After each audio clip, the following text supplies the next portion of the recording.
There they are. Yay. Wave back, students. Can you see us and hear us? They can't hear us yet. Yay.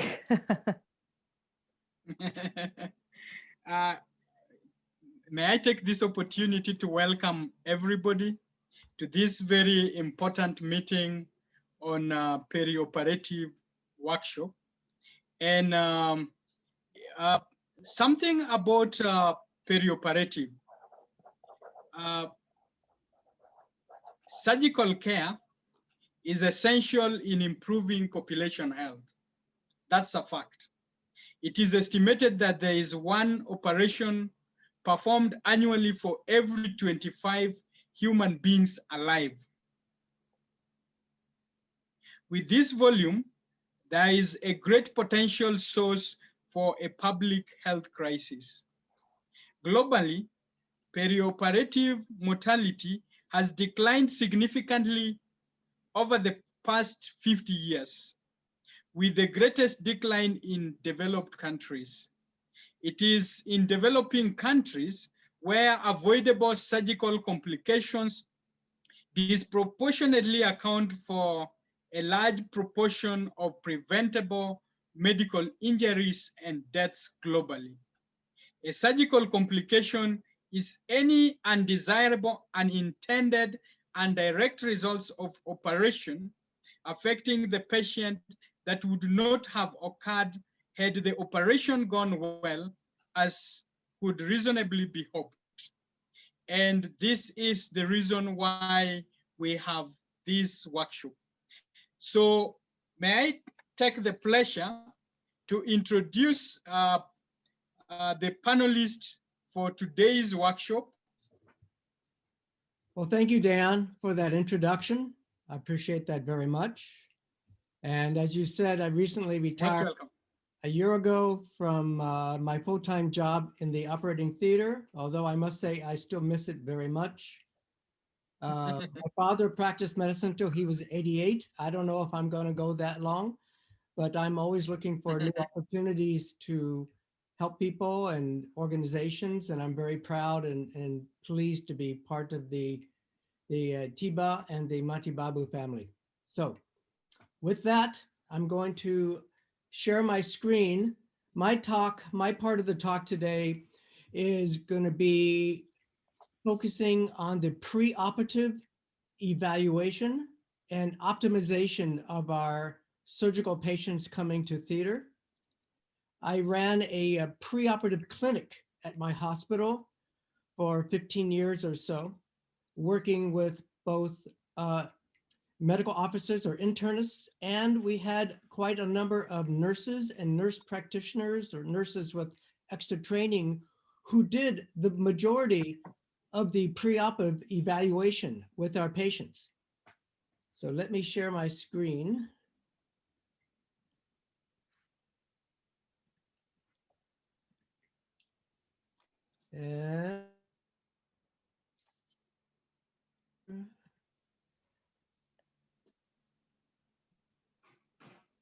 Okay, so as I mentioned, today's talk is going to be preoperative assessment and optimization. Change this a little. Let's see, right now, I need to minimize. There we go.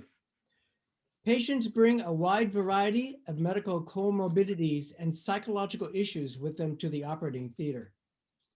These conditions can be made worse by anesthesia and surgical stress, leading to surgical and medical complications, and at the very least, a fearful and more uncomfortable experience for the patient.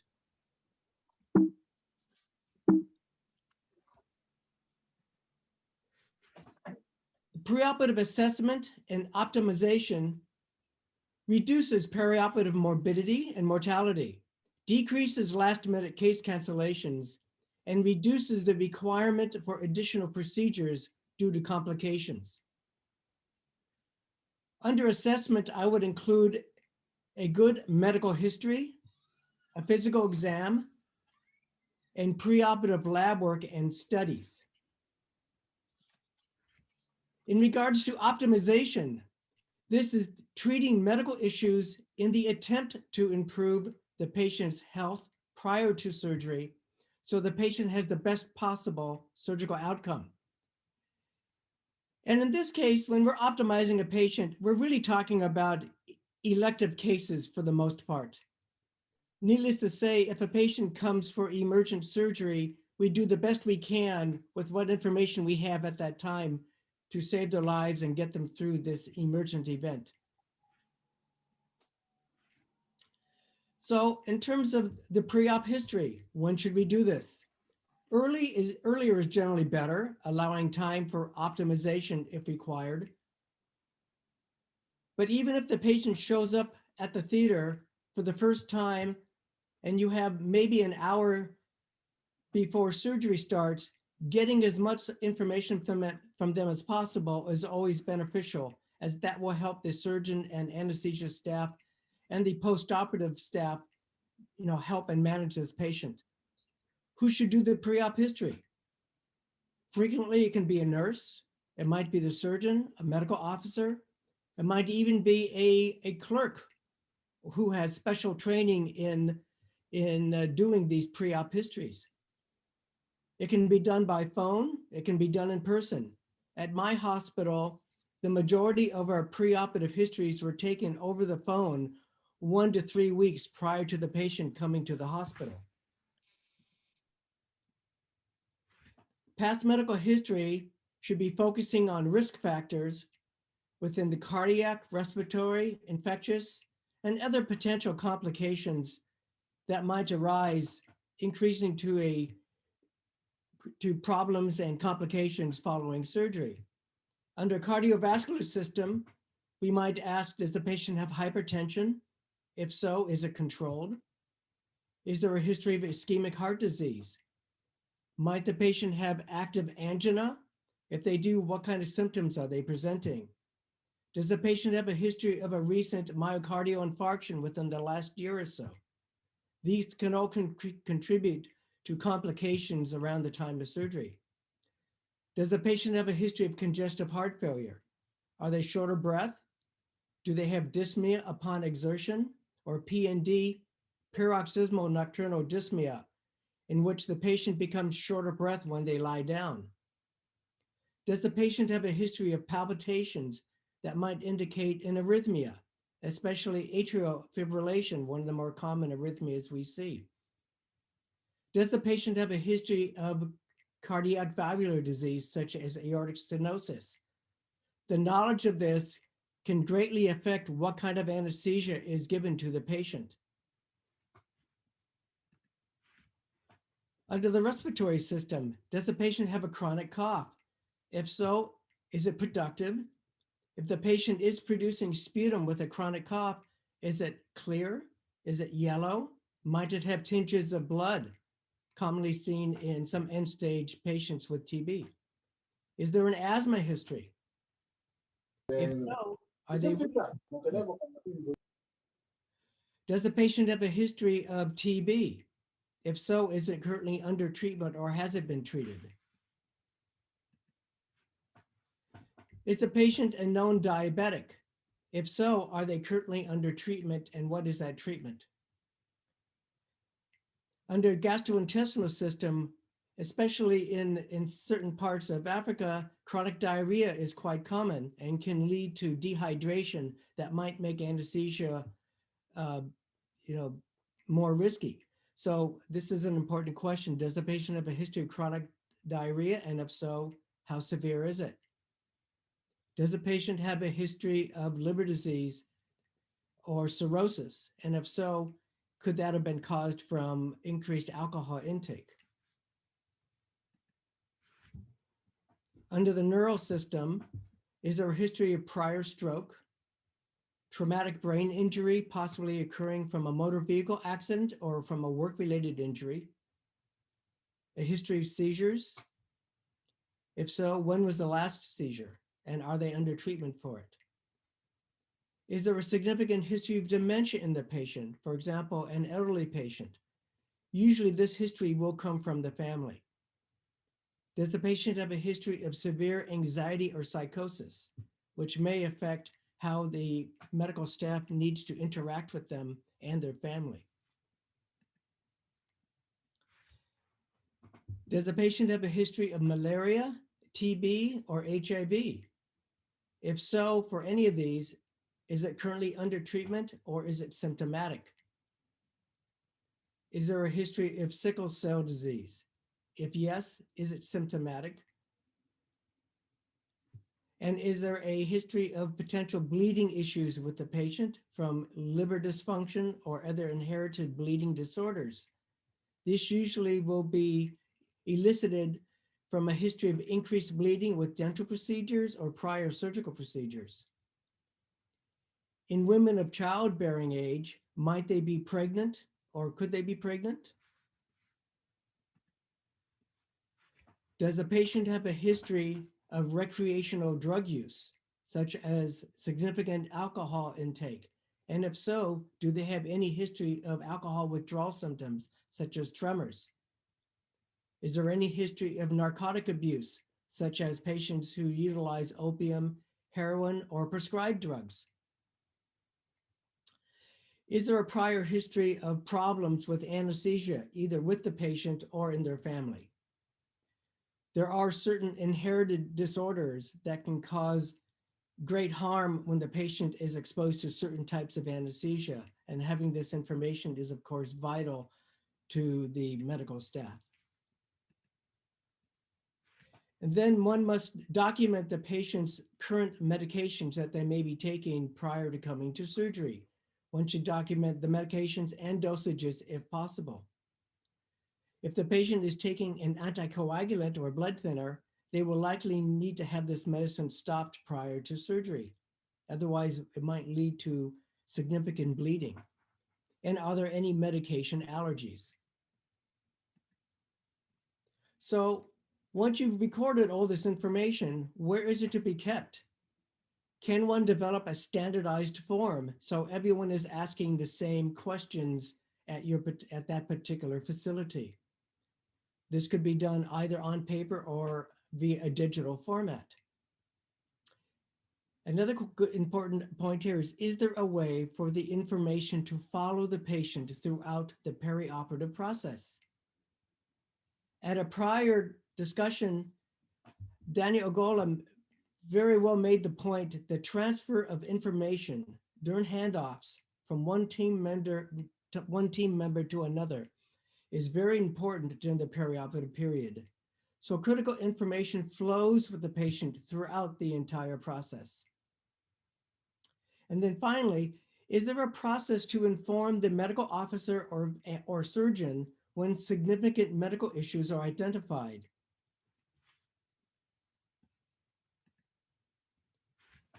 So many patients will also have pre-op lab work done prior to their surgical procedure. These tests will help find possible problems that might complicate surgery if not found and treated early. But for those ordering these tests, one must ask themselves, will having the result make a difference in the surgical outcome? Some surgeons and anesthesiologists routinely order a test such as a CBC or a chest X-ray on every patient coming.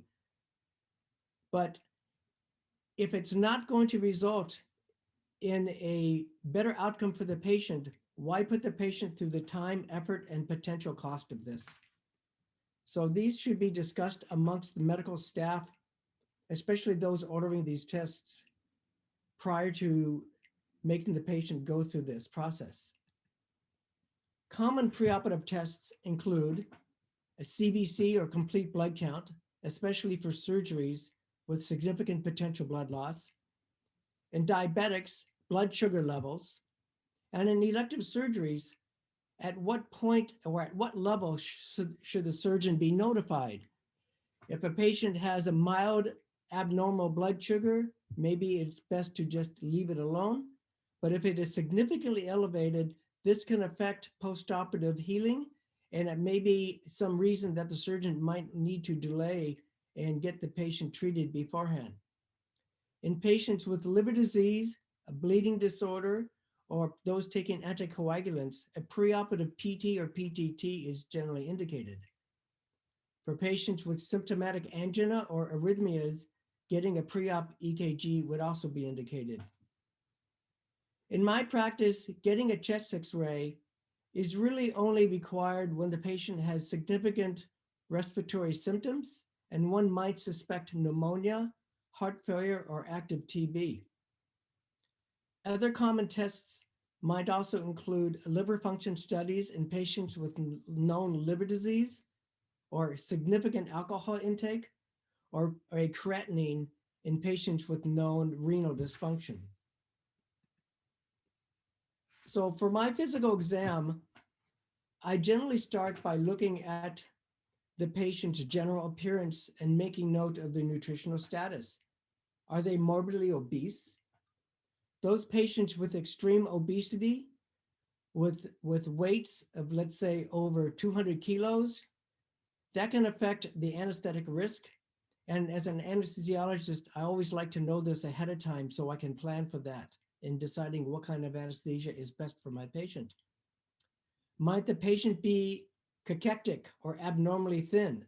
This might indicate a poor nutritional state that can also affect postoperative healing. Are there sources of infection such as very poor dentition? Or are there feet or leg ulcers or infected wounds that might increase the risk of surgical site infections? I make note of the patient's functional status. Are they particularly frail? Do they need help with their ADLs or activities of daily living? Is this an elderly patient who needs to be fed and cannot feed themselves, needs help just getting to the bathroom? Frailty is a strong predictor of adverse outcomes in the perioperative period, and this needs to be taken into account when the surgeon decides the best course of action for a patient's particular surgical problem. And then, of course, a good cardiopulmonary exam is always required. What is the patient's pulse, blood pressure? What are the heart sounds? Do they have a murmur? What is the patient's respiratory rate and effort? And what are the breath sounds like? Are they actively wheezing? So once you've gathered all this information and you've looked at the patient, there may be issues that come up that you think about, I should do something about this. I should optimize this, but will it make a difference? Some patients will not be medically perfect. They may have some mild wheezing. They may even have some mild heart failure. But if they're having a surgery that doesn't require general anesthesia, might be able to be performed under a local or a spinal, it may not be worthwhile putting the patient through the time, effort, and delaying surgery in order to improve this particular medical issue to some degree. There will be other medical issues that arise that absolutely must be dealt with before the patient comes to theater. As examples, if a patient has active angina or heart failure symptoms, for elective high-risk surgeries, it is best to delay and optimize the patient. And when I'm talking about higher risk surgeries, generally open abdominal surgeries or those surgeries requiring a general anesthetic. If the patient has a significant active lung infection, such as pneumonia or TB, again, it is probably best to delay and optimize the patient if at all possible. If a patient comes with active wheezing, frequently we can treat this patient with bronchodilators immediately prior to surgery, such as albuterol, an albuterol inhaler.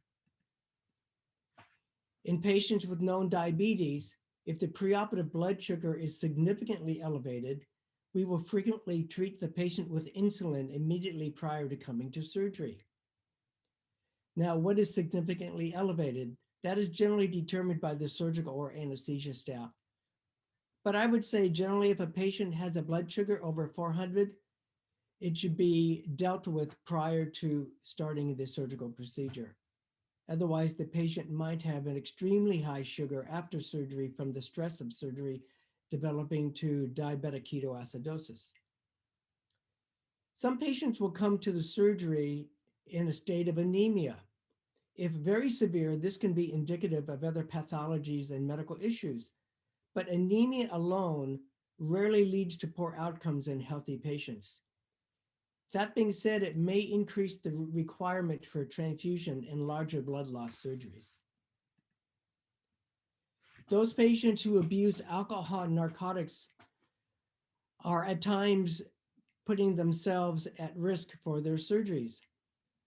Alcohol abuse in patients with a prior history of withdrawal symptoms, those patients should be addressed before major elective surgeries where the patient may need to remain NPO or not eat for a significant period of time afterwards. Otherwise, they might go into withdrawal, and this can complicate surgical recovery.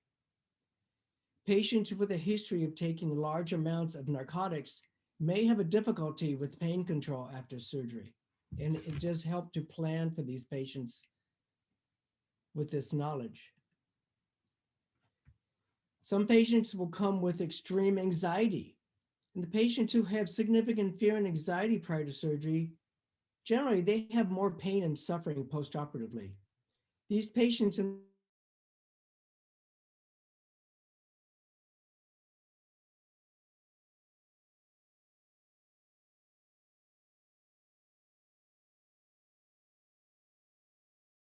fear of anesthesia or fear of loss, such as losing a leg from an amputation, fear of loss of body image following a mastectomy, or financial fear, where a patient may fear losing their work or their ability to support their family while recovering from surgery. In patients with severe dementia or psychosis, one should confirm that the patient has caretakers who can assist with their postoperative care. And then these patients will frequently be bringing a history of taking medicines, prior to surgery. The patients need to be given instructions regarding any medications they may be taking prior to their surgical procedure. For example, patients who are on anticoagulants, they need to be told when to stop their when to stop their medicine, which is generally 5 days prior to surgery. Otherwise, it might increase blood loss. Patients taking antiplatelet drugs such as Plavix, these medicines should be stopped 7 days prior to surgery. In general, blood pressure medicines can be continued up through the day of surgery. Diabetic medicine should be held on the morning of surgery, as these patients will not be eating on that day, and this may contribute to an abnormally low blood sugar. Patients on TB, antimalarial, or HIV medications should continue these up through and including the day of surgery. Some patients may be taking herbal, home, or traditional remedies, and in general, these should be stopped 7 days prior to surgery, as some may increase the risk of bleeding. However, I would say that if a traditional remedy is known to be safe and it makes the patient more comfortable, it may be okay to continue. And finally, on the day before surgery, it is best to confirm that the patient has adequate transportation. I've had many patients just not to show up on the day of surgery because they couldn't get a ride or they couldn't afford the bus fare. And everybody in the operating theater is waiting around, which is a waste of our time and an expensive proposition for all the equipment that has been opened. We should confirm that the patient has assistance at home if required. And the patient should be given the preoperative eating and drinking instructions, generally asking them not to eat or drink after midnight the night before surgery, except for maybe medicines in the morning with a sip of water. And I find it's best to explain the reasoning for this, and you will get better cooperation, telling the patient and their family that if they eat too close to surgery, they might aspirate, which would be dangerous. Now, there is the practical and ideal instructions for eating and drinking before surgery. Ideally, a patient can eat up to 8 hours prior to surgery and drink clear liquids such as water or black coffee before surgery.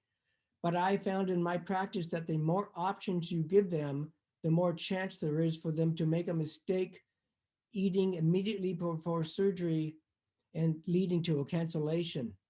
So generally, I find that it's more practical to ask them not to eat or drink after midnight. And then finally, I always ask my patients to brush their teeth and bathe on the morning of surgery, as this will decrease surgical site infections. So with that, I'm going to ask if there are any questions, and I'm going to stop sharing my screen. Does anyone have any questions for me at this time?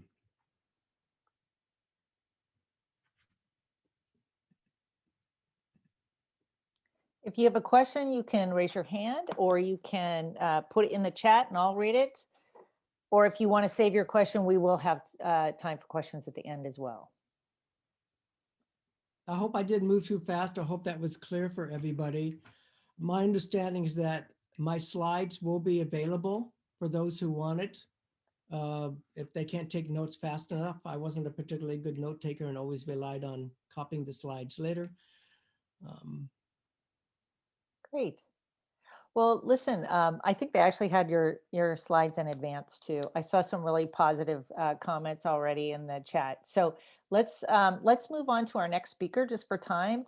And if you have a question for Dr. Bird that you want to come back to, we can do that next. Okay, thank you so much. And so Dr. Mellenthin. Hello. So let Michael. me, where's my,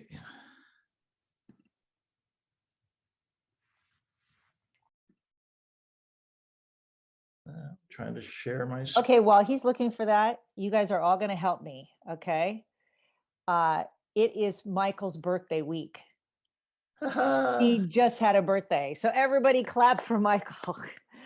It's his birthday. Yay. Michael, you don't look a day over 75, buddy. You look great. Yeah. Friends like you.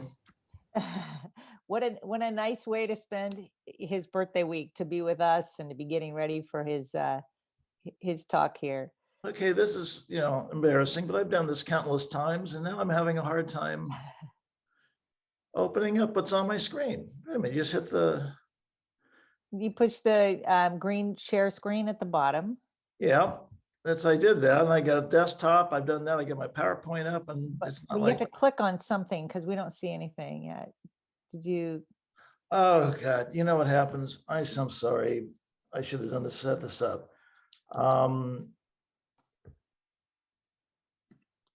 I had to reload my Zoom for some reason. And now I got to go to system preferences and... Do you want us to come back to you and have Nelson go, or you think you got it in a minute here? It'll be a minute. Hang on. Okay. All right. We can hang on. There's no problem. It should be a great time for a question if someone had a question or even a comment back to Jim about what he was sharing.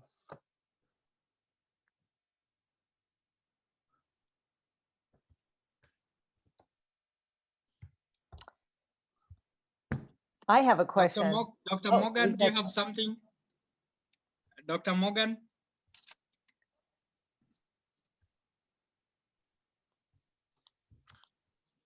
You are putting him on the spot, Dan. No. He does a lot of surgeries and I know he has something to ask. And I found Dr. Morgan to be very resourceful. So I know he has something that will really help improve the knowledge on Yes, on pre-ops. So Doc, are you around? I hate to say this. This might take a few more minutes. I okay. got to decrease Zoom and everything else. Hello. I'm gonna have to pop. Yes, out. Morgan. I apologize. Okay, no problem. You can hear me? Yeah. Yes. Yes, we can hear you. I wanted to ask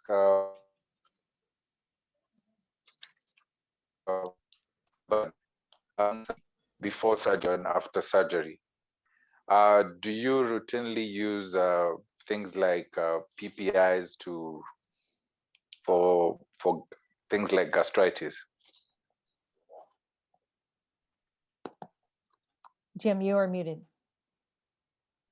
Thank you. So patients who come with a history of significant GERD who have gastritis.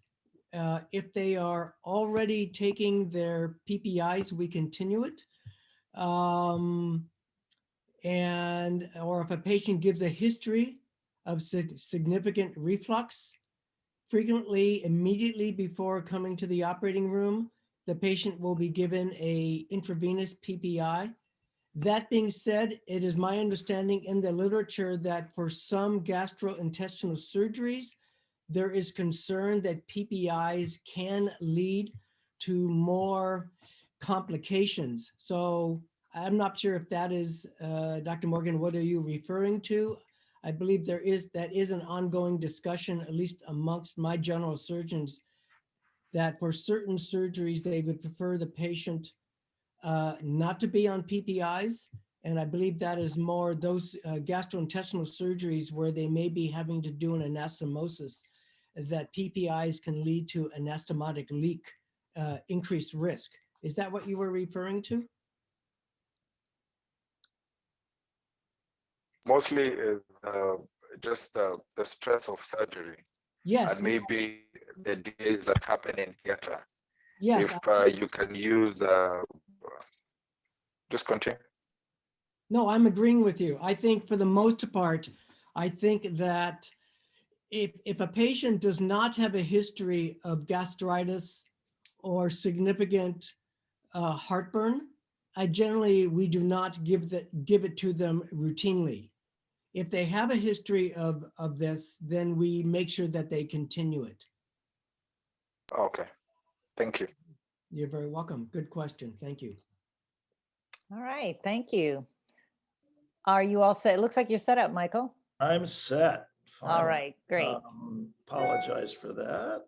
No problem. And here we go. So I have the honor of talking about what goes on at the exciting period of all of this, which is in the room where it happens, in the operating room.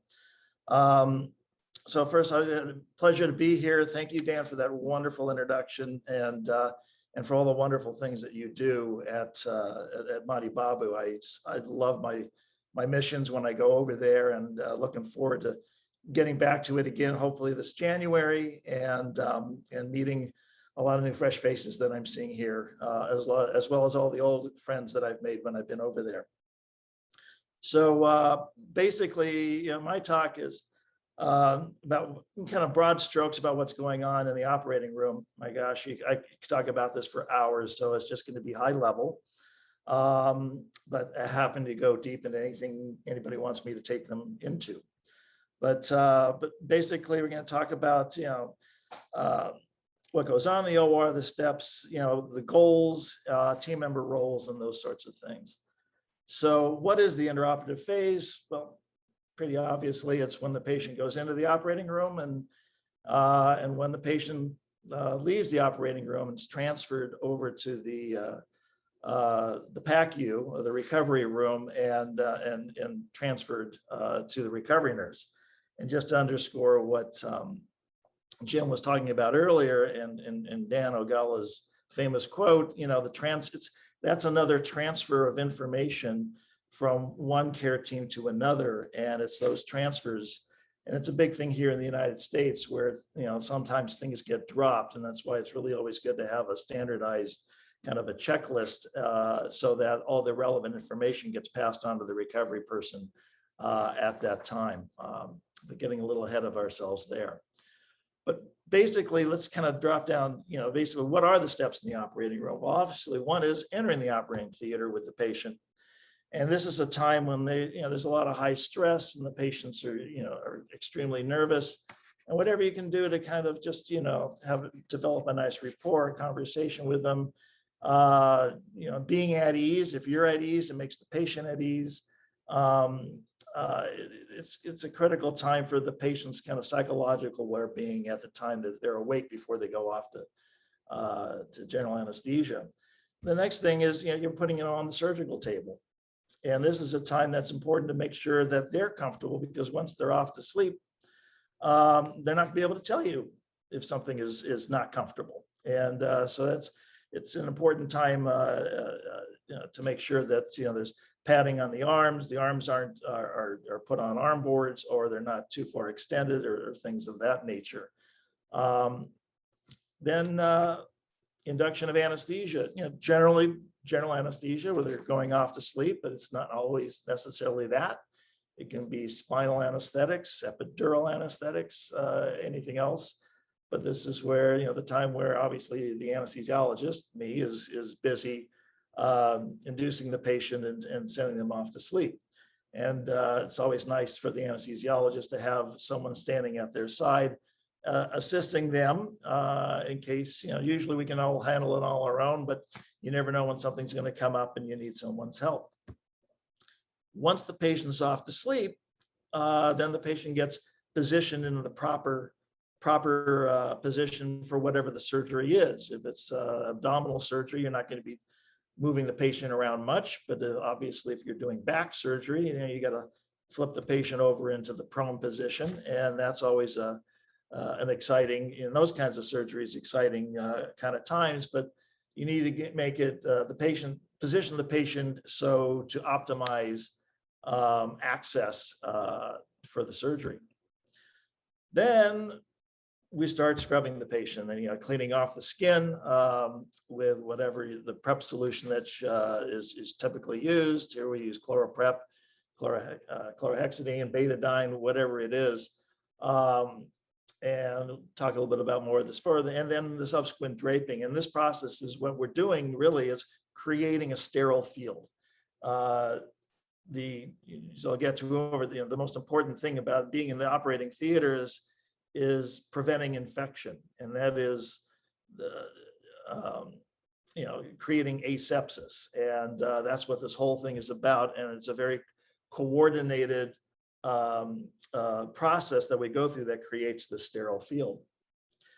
Then right before the incision, there's what we've been doing here in the States for quite a while. I mean, believe it or not, we didn't do this when I started practice, but it was something that was introduced to prevent wrong mistakes from happening in the operating room, operating on the wrong side, going in, taking out the wrong kidney, and things of the like.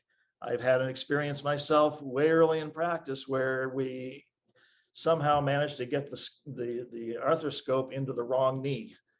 Fortunately, that's not as bad a problem as taking out the wrong kidney, but I tell you, it's an awful feeling, a lot of explaining you got to do to the patient, and something you would want to avoid.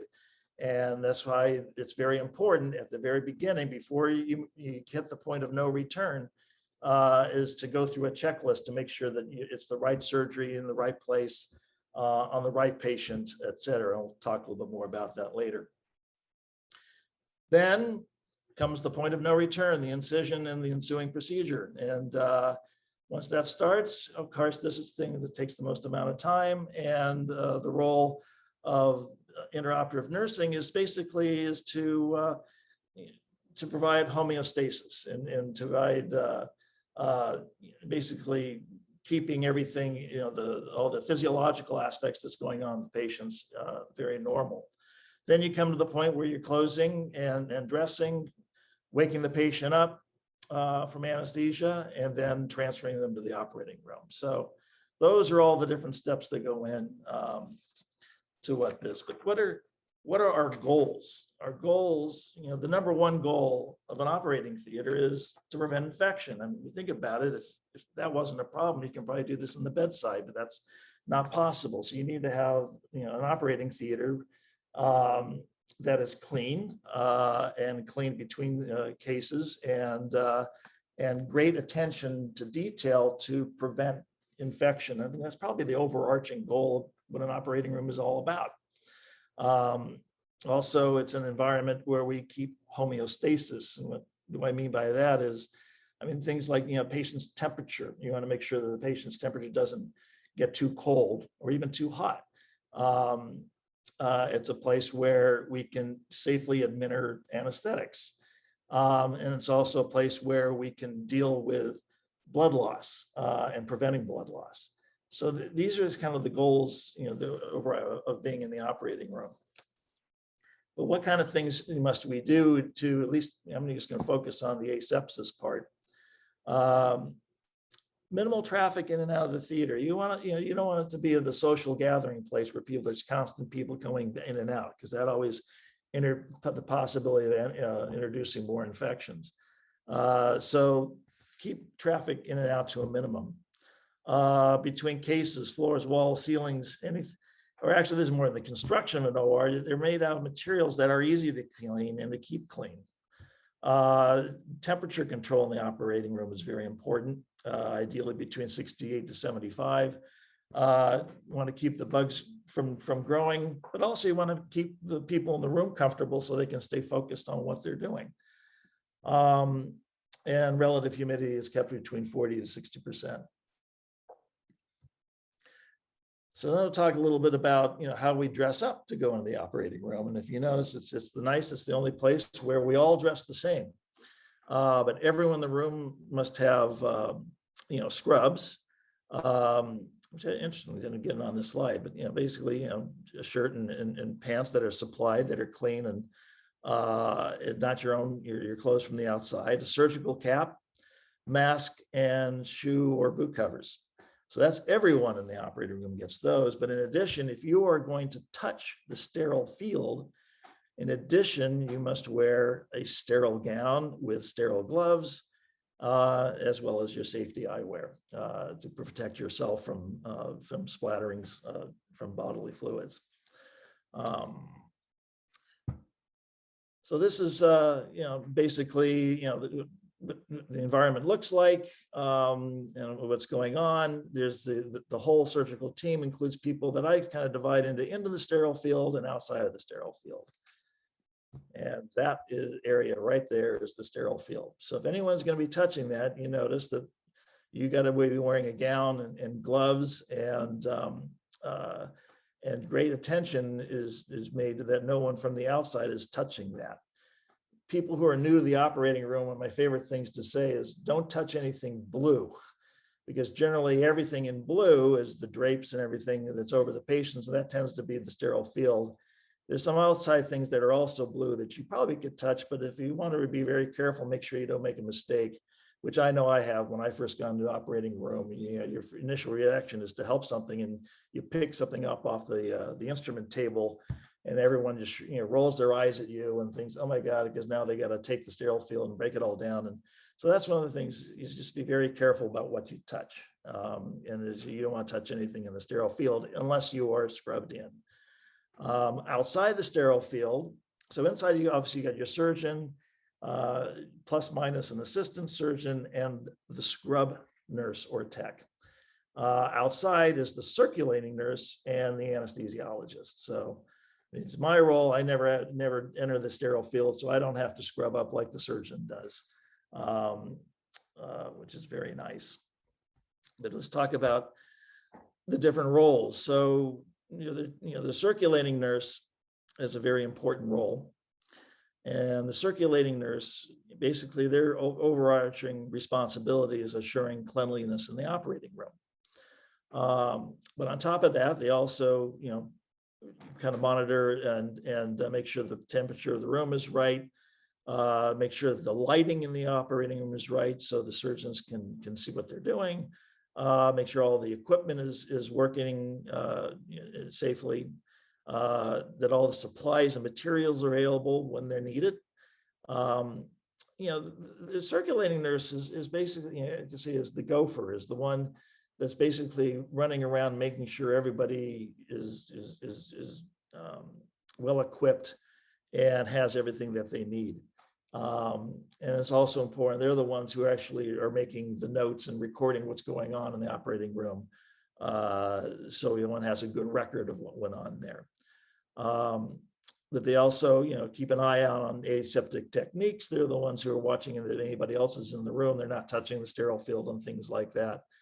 And, just basically overall monitoring the patient. I mean, the anesthesiologist does this too, but we all have a role in this, and the circulating role is just to make sure that it's a safe environment for the patient. Then you move on to the scrub nurse, this person who is scrubbed in on the case. So that, and they're responsible for setting up all the instruments and making sure that they're all organized and clean, and assists the surgeon in handing them the instruments, and sometimes holding retractors or whatever. And they're in the sterile field, obviously.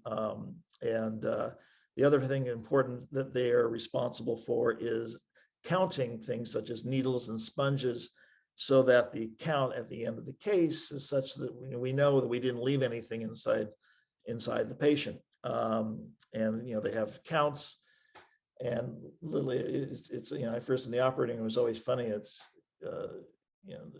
seeing everyone counting 1, 2, 3, 4, 5. Everything's out in tens, and making sure that we come, everything, we put in 10 sutures, 10 suture needles, 10 suture needles come back. And it happens where you miss one. It might have hit the floor. It might have been left in the patient. You don't know. And if that's the case, at least we get an X-ray to see if we can find, to make sure that retained thing was not left in the patient. That's another very hard thing to explain to a family afterwards. If you left a retractor in a patient, is not a good thing.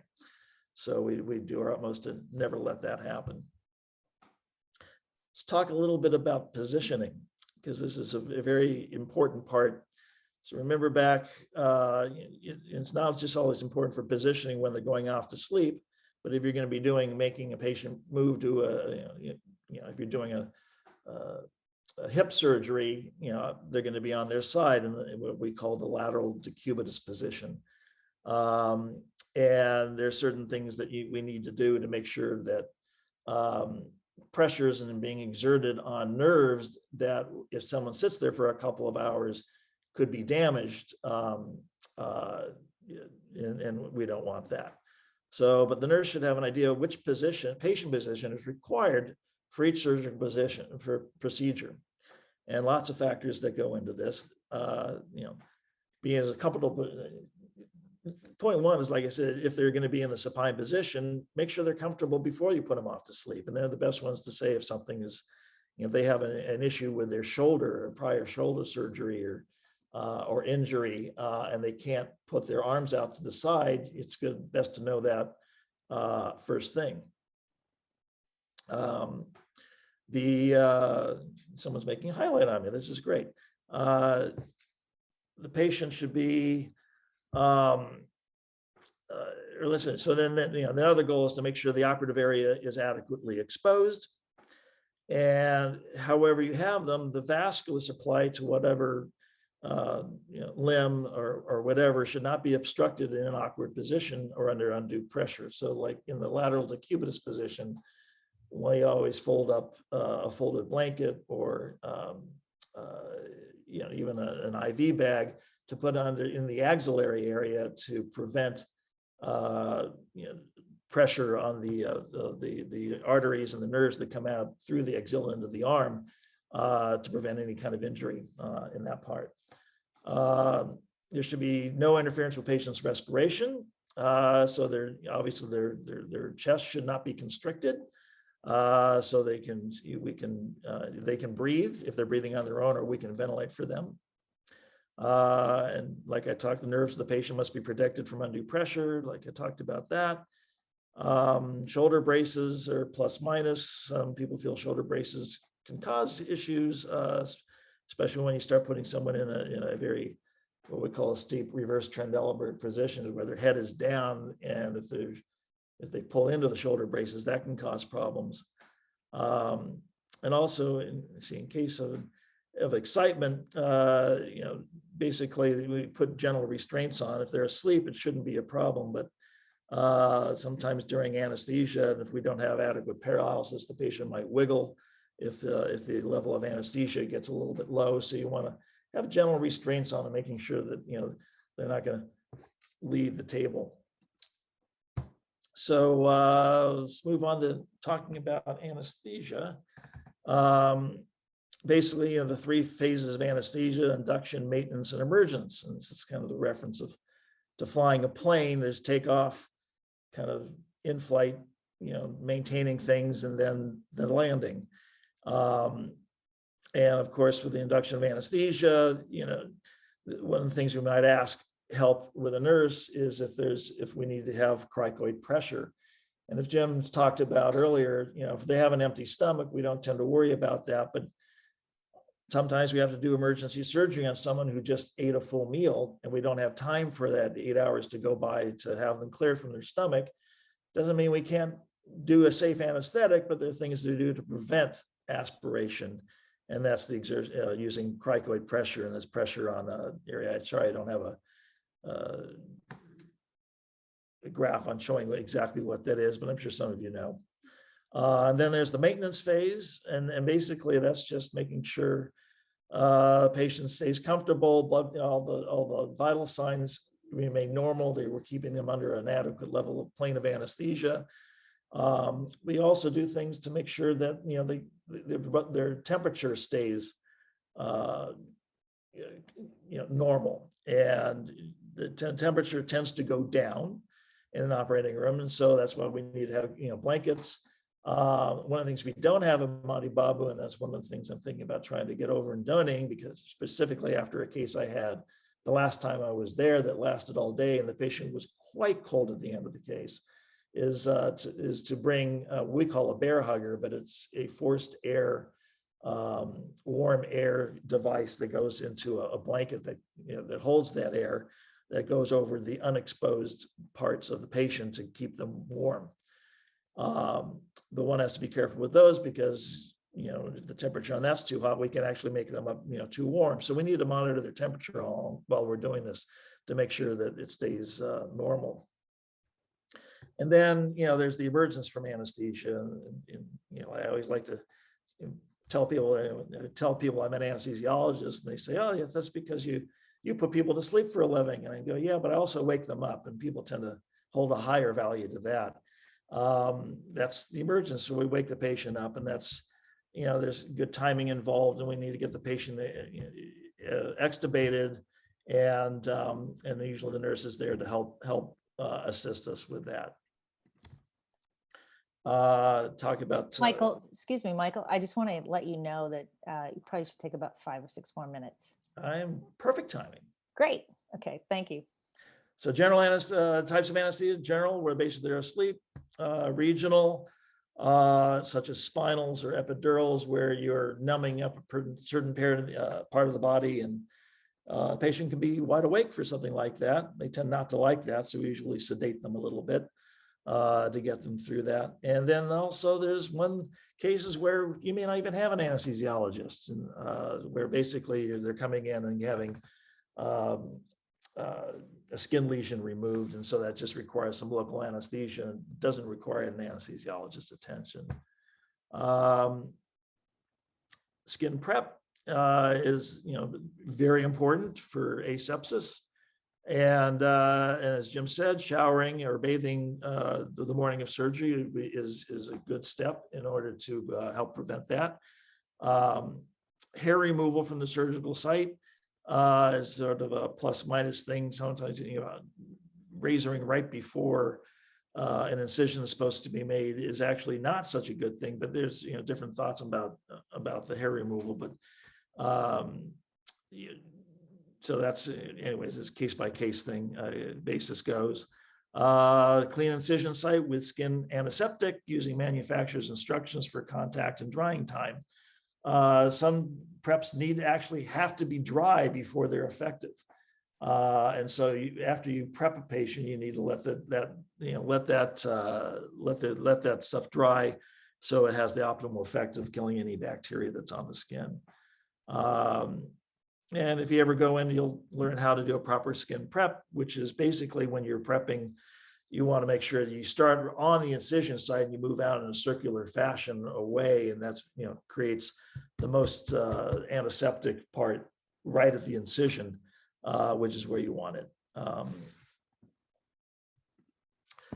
I talked about maintaining normothermia. It's keeping the patient temperature above 36 degrees Celsius. Make sure you cover all your non-operative areas with blankets, and I talked about the forced air warming devices. So this is the last slide, and this is the surgical timeout.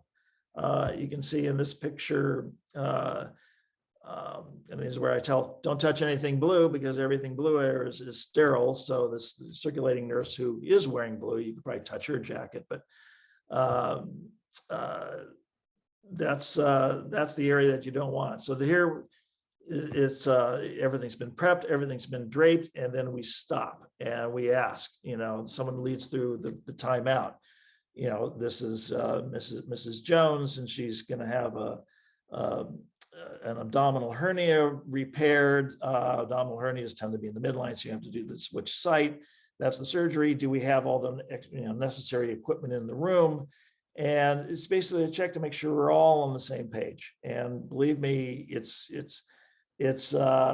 not uncommon that, whoops, we did make a mistake, and thank goodness we did this timeout that we caught it. It's rare, it's kind of embarrassing, but it's important.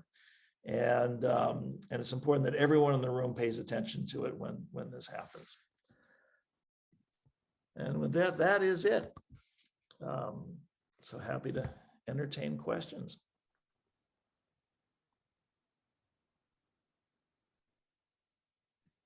I just made the comment in the chat that during the maintenance of anesthesia, it is generally the anesthesiologist's responsibility to manage and treat whatever medical conditions the patient brings with them to the operating theater, which again is why a good pre-op evaluation is so important.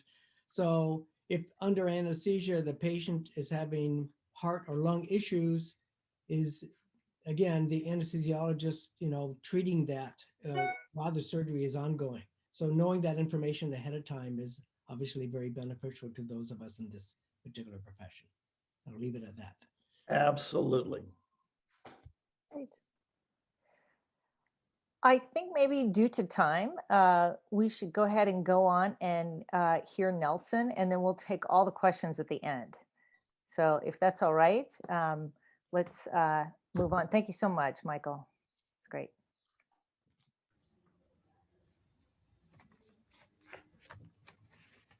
Hi, everyone.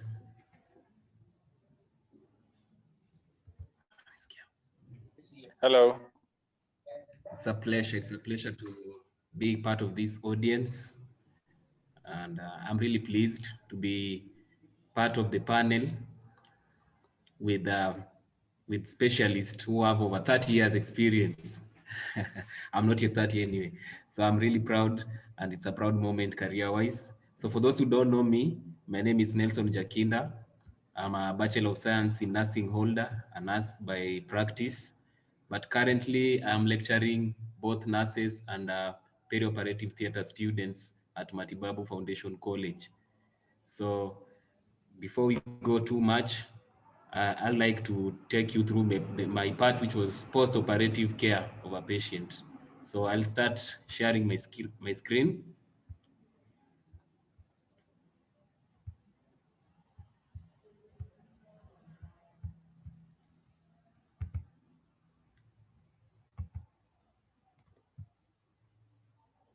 Just a moment. Oh, here we go.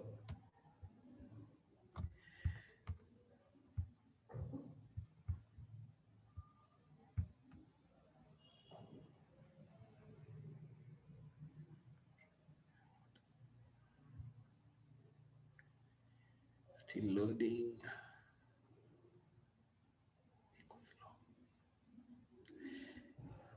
Yeah, let us first define what post-operative phase is. And the post-operative phase is the phase lasting from admission to the recovery area to complete recovery from surgery and the last follow-up physician visit. So just like Mike Mellenthin talked about the intra-op phase, after intra-op phase, there is handoff. There is handoff from the team which was doing intra-op care to the team which is concerned with offering post-op care. So during this time, it is really important that the handoff be done in a really clear manner so that we don't have gaps which may end up bringing a lot of complications. So the skills required by the healthcare workers to provide safe provision of post-op care are, number one, we have monitoring, assessment, and observation skills, which are very essential in provision of post-operative care. And this post-operative care is divided majorly into two main stages. Stage number one is immediate care. So this immediate care is usually provided in the post-anesthesia care unit, what we call PACU. So like Mike told you, when these patients are due to undergo surgery, they usually undergo the surgery under anesthesia.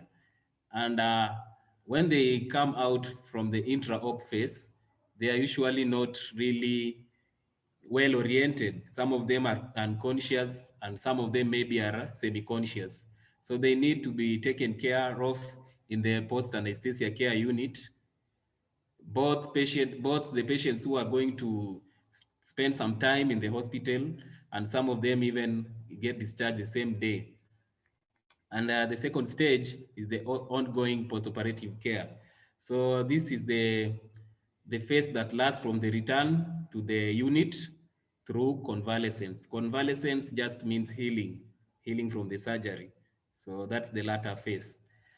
So the extent of post-op care depends on the patient's pre-surgical health status, the type of surgery, the kind of surgery. Is it a day setting or a hospital setting?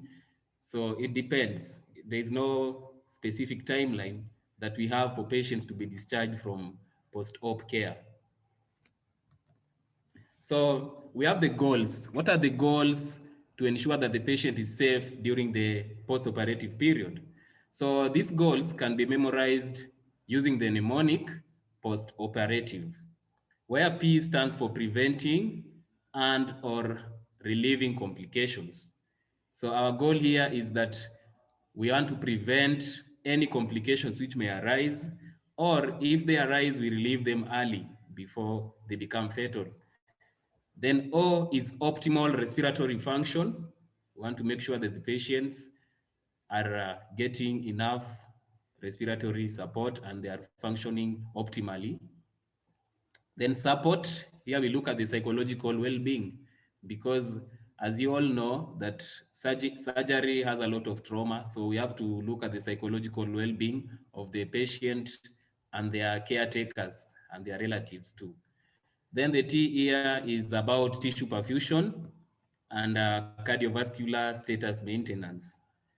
So we have to make sure that the patient, the tissues, the body tissues are receiving enough oxygen supply, they're receiving enough blood supply. Those ones, we are going to be checking them quite often.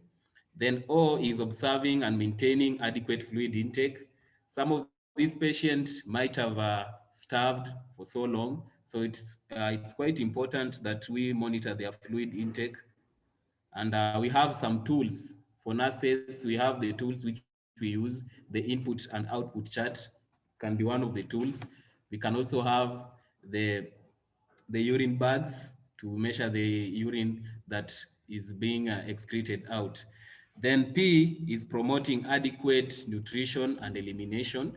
Remember, these patients need a lot of nutritional care to ensure that they recover faster. So nutrition is quite an important element.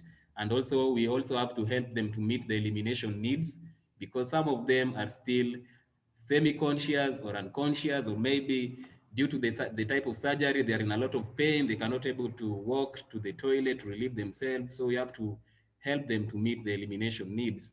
Then A is adequate fluid and electrolyte balance. So we have to make sure that the electrolytes are within normal ranges. And also we try to avoid things like fluid overload or fluid deficit. Then R is renal function maintenance. We want to make sure that the kidneys are functioning well. At times, you may order for renal function test to find out whether they are working correctly, or even check it clinically by checking the urine output and doing some examination on the urine. Then E is encouraging activity and mobility within limits. Studies have been done and they have indicated that early early activity within acceptable ranges have been associated with better outcomes for patients. So we also encourage activity and mobility, although within limits that the patient can comfortably be able to accommodate. Then T is thorough wound care and adequate wound healing. So you have to make sure that the wounds there, the wound that when the surgery is being done, there's access. The surgical team usually makes an incision.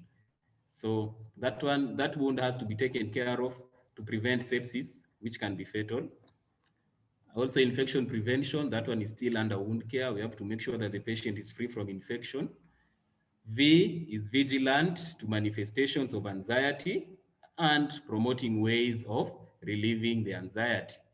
So anxiety is our role as medics to make sure that the patients are not anxious. And if they are anxious, we have to be vigilant enough to capture that. Then E is eliminating environmental hazards and promoting client safety. Some of these patients, when they are emerging from anesthesia, they are kind of delirious. So we have to take care of them so that they cannot harm themselves. Okay, let's continue with the immediate postoperative care. And remember that immediate postoperative care is the care that is provided in the post-anesthesia care unit. So here, care in PACU involves assessing the post-op patient with emphasis on preventing complications from anesthesia or the surgery. So these assessments are usually continuous, and we use the preoperative and intraoperative data as basis for comparison. So just like Mr. Dan Ogola usually tells us, that handoff is really important.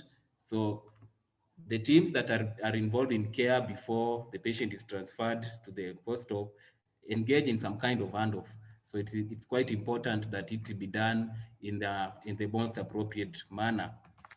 Then the assessments made in PACU include respiratory status. You have to check how the patient is breathing, the cardiovascular status, how the blood is traveling in the patient's body, the central nervous system status, the fluid status of the patient, the wound status, and the general condition of the patient.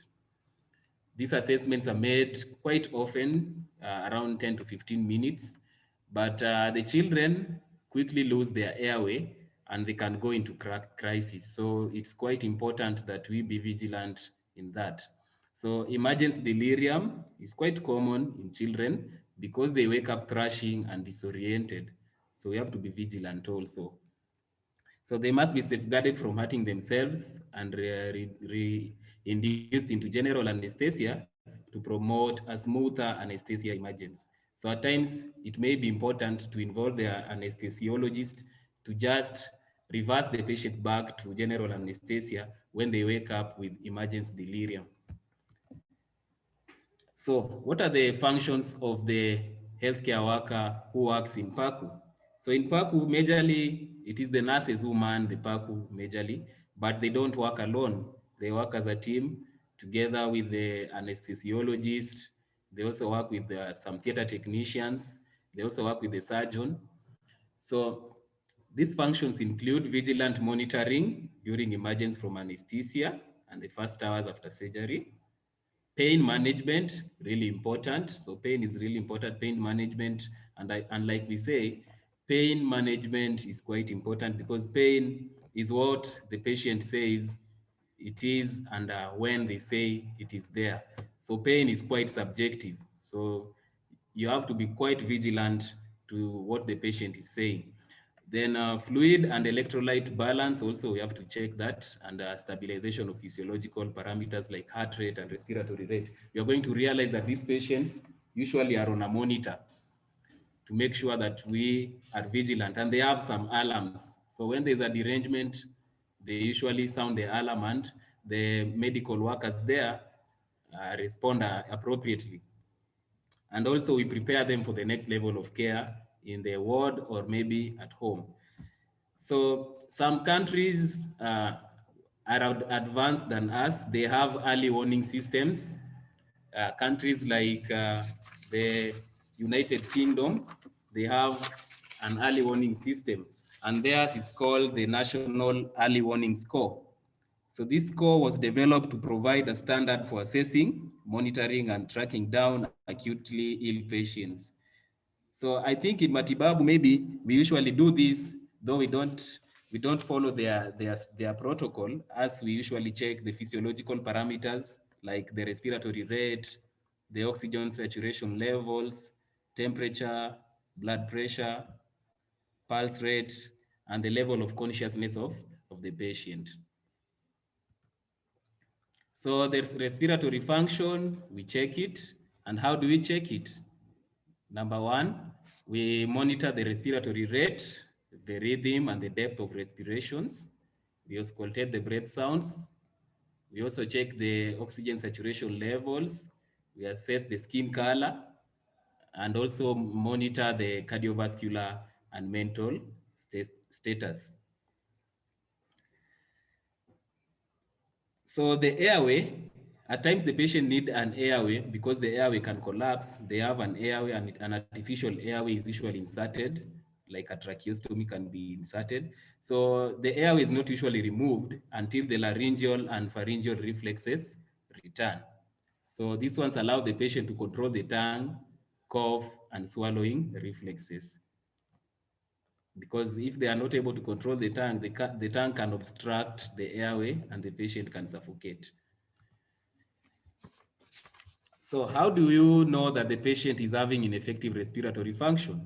This one is indicated by restlessness and anxiety, unequal chest wall expansion with the use of accessory muscles to breathe, shallow noisy respirations, cyanosis, which is the bluish discoloration, and tachycardia. And here we're noting down here that respiratory obstruction is the most common PACU emergency. Cardiovascular status, how do you assess this? We check the BP and compare with the baseline, which was obtained in the pre-op period. We usually chart them every 15 minutes so that we can see, are they crashing or are they stable? If they are crashing, we inform the physician and we take appropriate action to correct it before it's too late.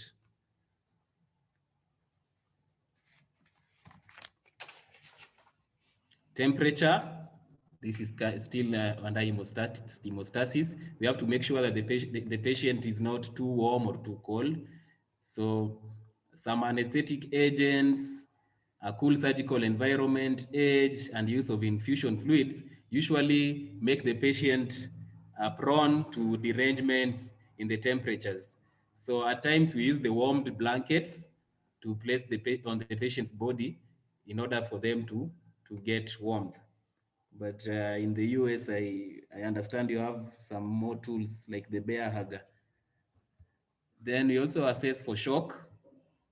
So shock here, how can we know that the patient is undergoing shock? We check for any irregular rhythm, decreasing blood pressure, cyanosis, hypothermia, a decrease in urine output, absence of pulses or tachycardia. And here we are noting that tachycardia is an early symptom of shock. So it must be carefully evaluated because the heart is kind of trying to work harder by pumping faster in order to compensate for the lack of adequate blood and oxygen. So CNS, the central nervous system status, remember these patients had undergone anesthesia and they're still emerging from it. So in order to assess the CNS status, we usually do a test we call the Glasgow Coma Scale, which we look at the best the best eye-opening, verbal response, and best motor. So we are going to look at it later at your own time. We don't have a lot of time. So, and nurses in the PACU verbally reorient the patient by gently touching and calling them by their name.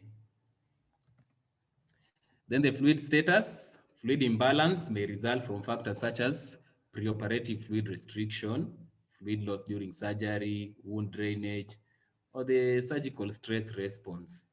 So there's a lot of retention of sodium and water. So that's a lot of physiology.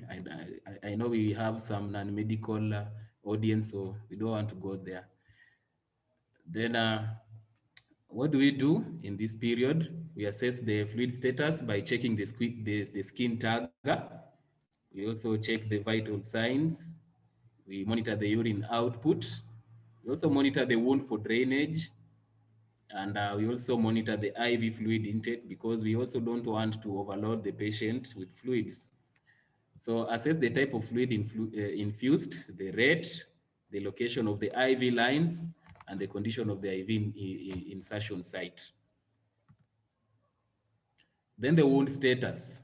We don't want to get wound infections, which may be fatal. So we assess the dressing over the incision for the amount, consistency, and color of the drainage, as well as for any tubes or drains, and the amount and the type of drainage by that route. So large amounts of bright red drainage combined with other abnormal physical status assessments like restlessness, etc., may indicate hemorrhage and hypovolemic shock. So we have to be really vigilant for such. And in case we find out these ones, we have to inform the physician immediately to take action because the patient may die due to loss of blood. So pain management, like we said, pain is both a subjective and objective experience. So for the non-medical audience, subjective is just what the patient tells you they are feeling, and objective is what you can gather, what you can see by yourself. So objectively, we can assess pain using the pain scales. We have some pain scales like the faces scale.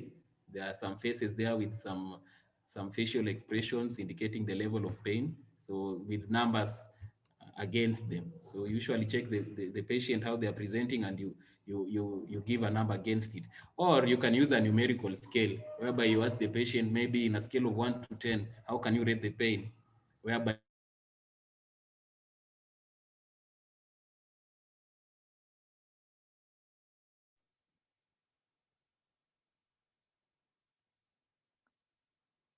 It looks like Nelson. I think Nelson is having a technological issue here for a minute.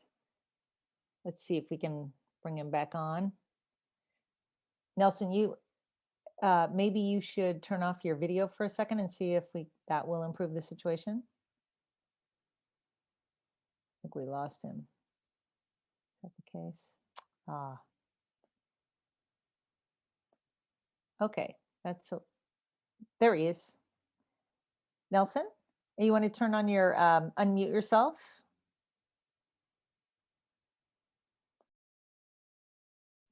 You're still muted, Nelson.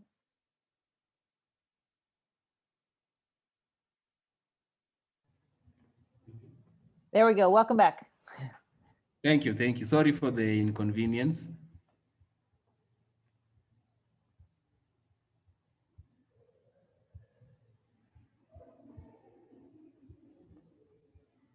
Wow.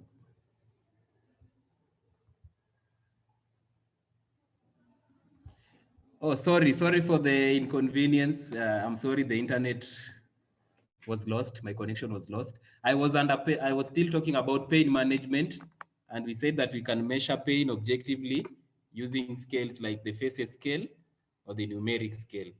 So, for example, how do we manage pain in the post-operative period? So we give analgesia to limit the pain that the patient is feeling. We also use NSAIDs, non-steroidal anti-inflammatory drugs, and opiates.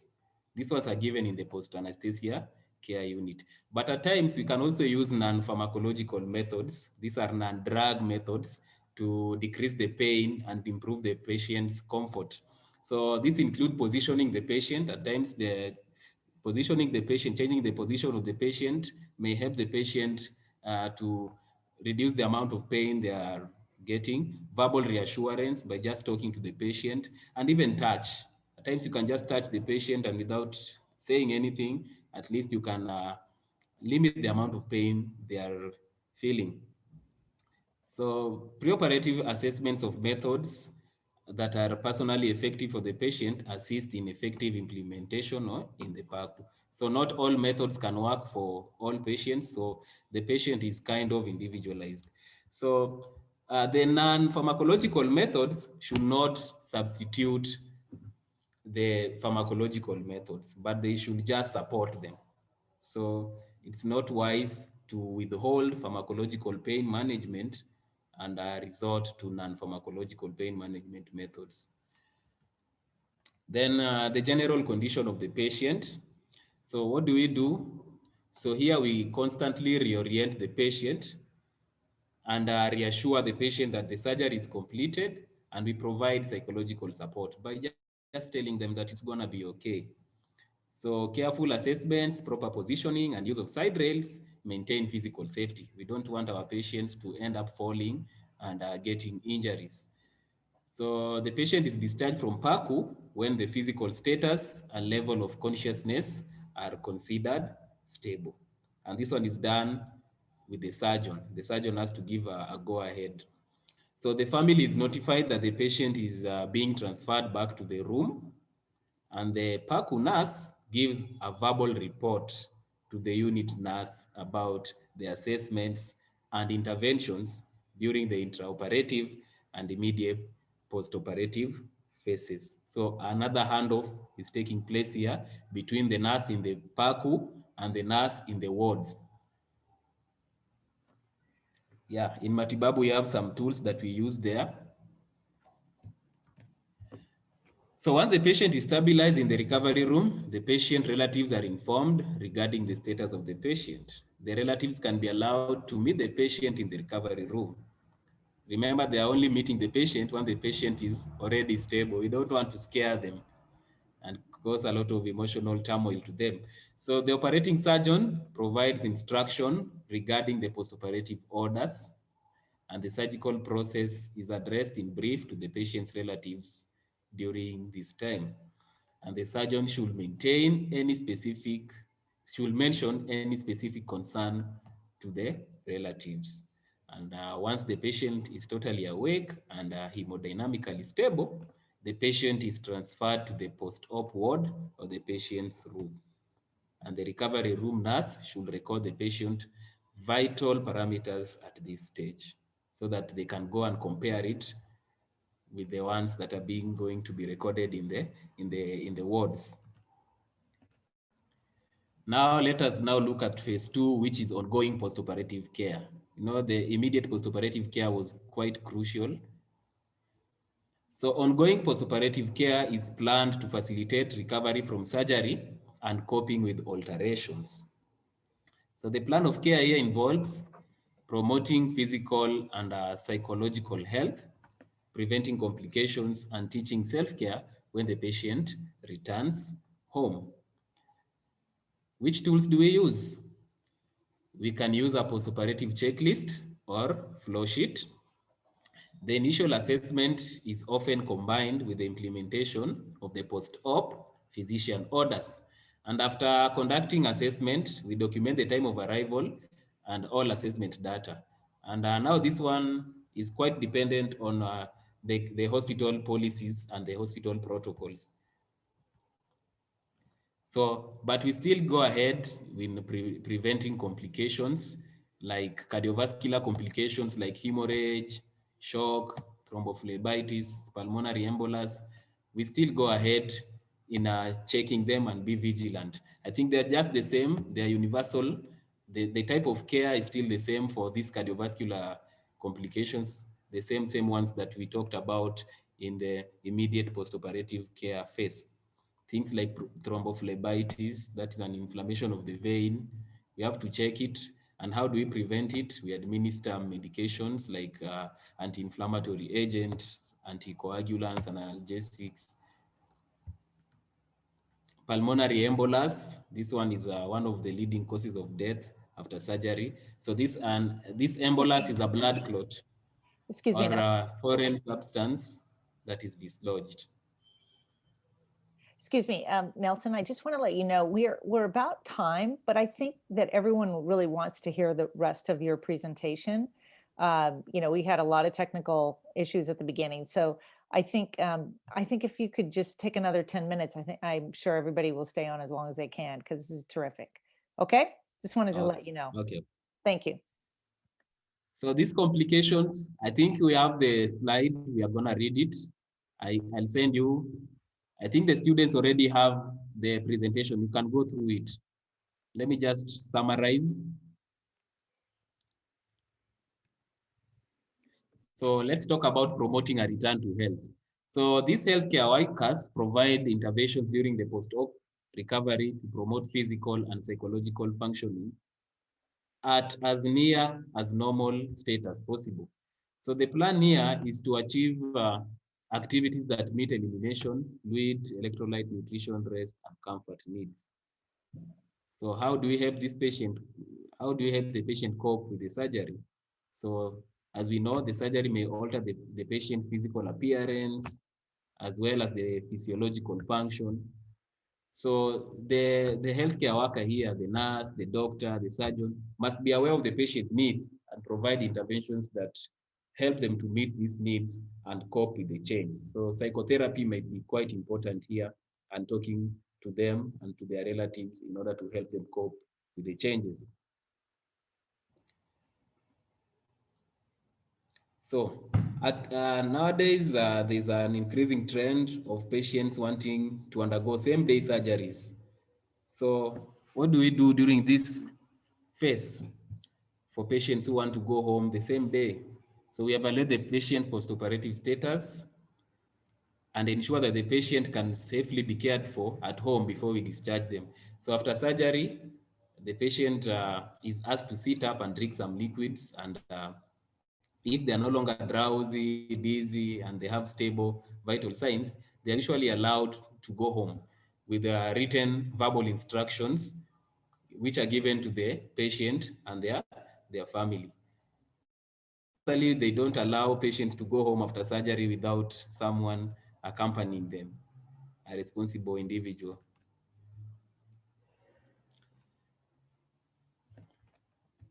So, whatever the mechanism selected, important outcomes such as the absence of surgical site infection, the patient satisfaction, the pain management, return to former levels of mobility, etc., should be included as part of the evaluative procedure. We want to find out whether the patient was really taken care well of. So we have to check all those and find out that they were all captured. So the patient should have a follow-up check at the surgical outpatient clinic as scheduled with the surgeon. Generally, the duration is about 1 week to 4 weeks, depending on the type of surgery and the surgeon's preferences. And they should also be provided with a telephone number of the emergency care in the hospital, so that just in case they have any complications, they can call up and they can be given assistance. So I think I'll end it there. Thank you very much for paying your attention. Wow, thank you so much, Nelson. That was wonderful. Each one of you, Jim and Michael and Nelson, thank you so much for your presentations.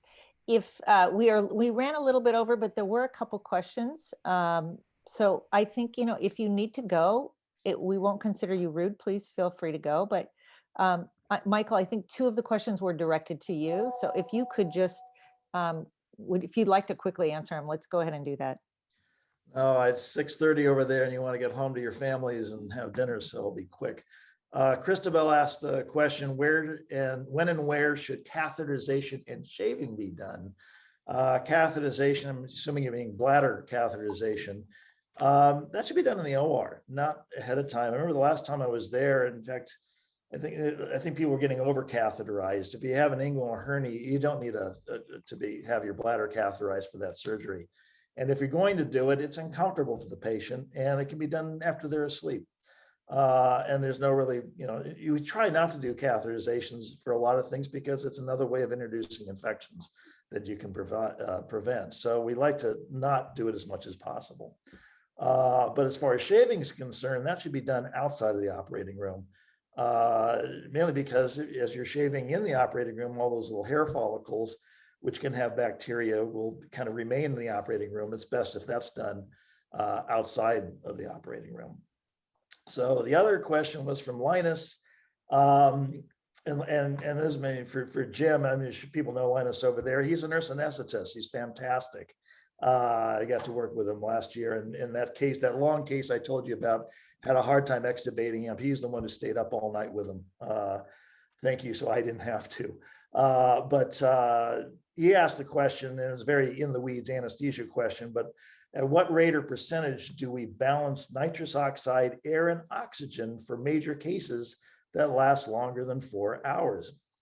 And the answer to that is it's kind of, you know, a lot of things that go into that.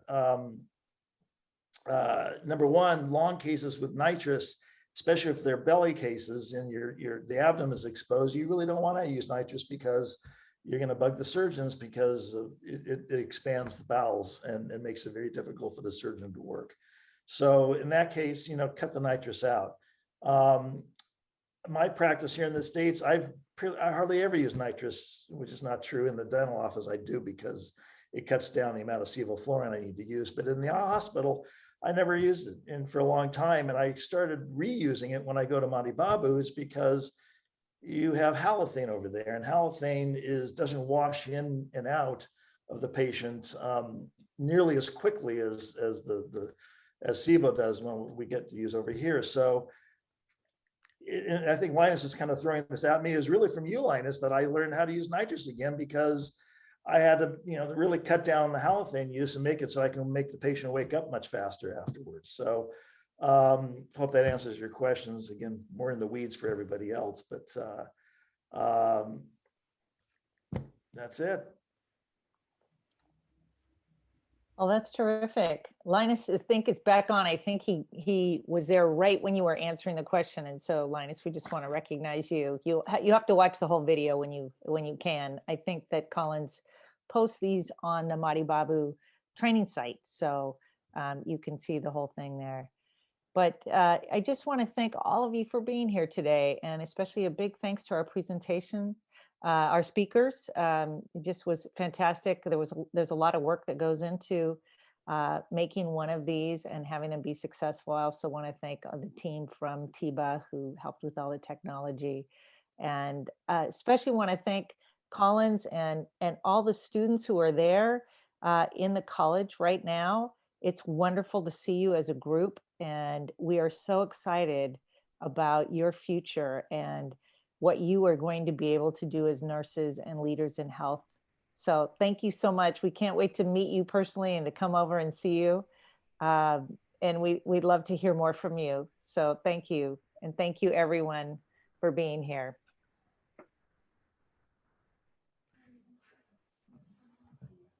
And Dan Ogola, are you here? Yes. Dan, you want to say any last words? I would want to take this opportunity to thank everybody that have stayed and have enjoyed listening to surgical check safety. I wonder whether Jim or Michael have the WHO surgical safety checklist for pre, intra, and post-op, which can be shared with our team and also the students who are undertaking perioperative training. That was a yes. I saw 2 thumbs up. So they'll send it to you, and Nelson, who I imagine has access to that as well, and get it all to you. So that'll be great. We really look forward to growing the surgery at Madi Babu. So thank you so much. I just wanted to inform the students that everything, at least in my lecture, will be on tomorrow's surprise test. So study it hard tonight. Okay, that was really mean. All right. Well, thank you so much, everyone, for being here. Have a wonderful night, and keep up all the good work. You guys are amazing. Thank you so much. Thank you. Thank you. Thank you. Thank you. Thank you. All right, Dan. I sent you a bunch of texts. Did you get them all? We have been talking. Yeah, yeah, I'm excited about so many things. Anyway, have a wonderful night. I'll talk to you tomorrow. We're gonna Okay. practice tomorrow, right? Yes. You and I at 6. It's okay? Okay. All right, cool. All right, see you soon. Bye. Thanks, everybody. Nice to see you, Josh. I teach in the School of Nursing and Yeah, also in the School of Theatre Technology, just so many subjects. Yeah, but I can share ah, the number of units specifically in the entirety with you later. Yeah, oh, great. I have a lot of passion in critical care. Oh, Yeah. in critical care. That's Yeah. great. Yeah, thanks. Yeah. How long have you been at Madi Babu? I've been in Matibabu for 2 years, 3 months. Yeah, Okay. for 2 years and 3 months. Yeah. Why, in your opinion, why is it that the students do so well? Madi Babu students do so well on those national exams. What do you think is the reason for that? Actually, this is the third college I'm teaching in. And what is unique with Matibabu is that I think the administration is providing the resources effectively. They are encouraging the teachers who are also hardworking enough to make students perform well in the national exams. Yeah. That's terrific. I also heard from some of the students told me that when they go to the hospitals for their practicums, that their Yes. professors, or not the professors, but the doctors and the people who are working in the hospital ask them to do jobs more than they do the students Yes. from other colleges. They feel like they're more trusted. Oh, yeah, actually, it's true. And that has happened for long.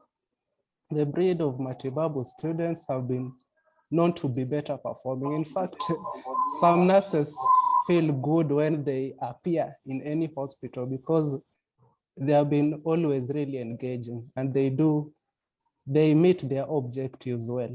And that's what makes them, yeah. That's terrific. Well, keep up the good work. It's nice to meet you. Okay, thanks Yeah, for the engagement.